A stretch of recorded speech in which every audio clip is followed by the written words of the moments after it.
भगवंताची आरती करताना विषम संख्येमध्ये वाती लावायच्या, पण कमीत कमी 3 असायला पाहिजे. 3, 5, 7, 9, 11 या पद्धतीनं. आणि आरती करताना सर्वात अगोदर भगवंताच्या चरणाची 3 वेळा, त्यानंतर भगवंताच्या हृदयाची 3 वेळा आणि भगवंताच्या मुखकमलाची 3 वेळा आणि नंतर सर्वांगाची 5 वेळा, अशा पद्धतीनं भगवंताची आरती करायची.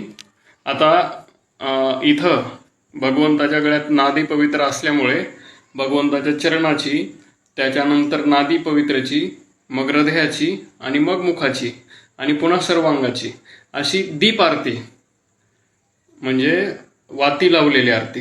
धूपारती मात्र पूर्ण सर्वांगाचीच असते. पूर्ण सर्वांगाची धूपारती केली जाते भगवंताची. आणि भगवंताच्या आरतीच्या वेळेस इथं मंदिरामध्ये फक्त घंटी आणि नगारा हे वाजवले जातात. आरती म्हटली जाते, पण ती फक्त आपल्या तोंडातली तोंडात भगवंताला ऐकू जाईल एवढ्याच आवाजात मोठ्यानं म्हटली जात नाही.